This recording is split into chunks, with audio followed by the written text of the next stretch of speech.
देखिए set number 289 है, इसमें जितना भी क्वेश्चन है एग्जाम की दृष्टि से महत्वपूर्ण है। तो चलिए चलते हैं पहला क्वेश्चन की ओर। इससे पहले चैनल को सब्सक्राइब कर लीजिए। संविधान सभा का पहला अधिवेशन जो है नई दिल्ली में हुआ था, कब हुआ था? 1951 ईस्वी में।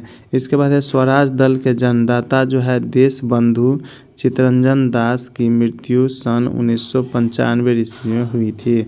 याद रखना है जो चित्तरंजन दास की मृत्यु कब हुआ है? 1950 ईस्वी में। और स्वराज दल के जन्मदाता जो है देश बंधु चित्तरंजन दास थे। संविधान सभा में संयुक्त प्रांत के प्रतिनिधि सर्वाधिक थे। और हुसैन सागर झील जो है कहाँ स्थित है? तो ये हो जाएगा हैदराबाद एवं सिकंदराबाद के बीच स्थित है।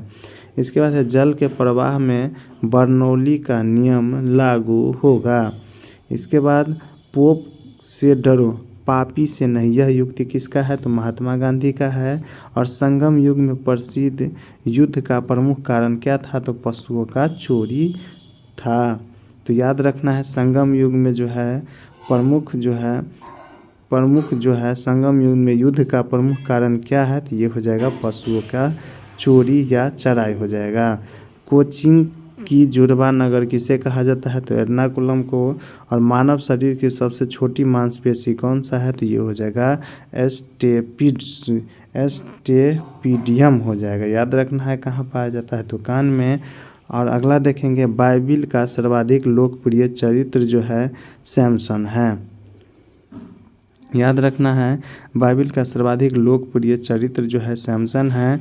और पैगंबर साहब का उपदेश जो है हदीस में वर्णन है। तो याद रखना है हदीस का चर्चा कहाँ किया गया है?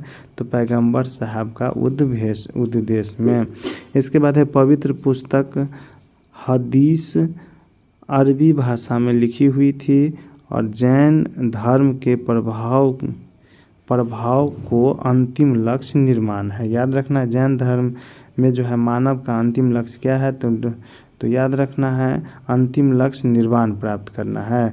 जैन धर्म के आचार्य तीर्थंकर कहलाते हैं। स्वर्ण मंदिर का निर्माण जो है गुरु अर्जुन देव ने करवाया था। और स्वर्ण मंदिर के गुंबज को सोने से सुरक्षित जो है महाराजा रणजीत सिंह ने करवाया था। तो याद रखना है।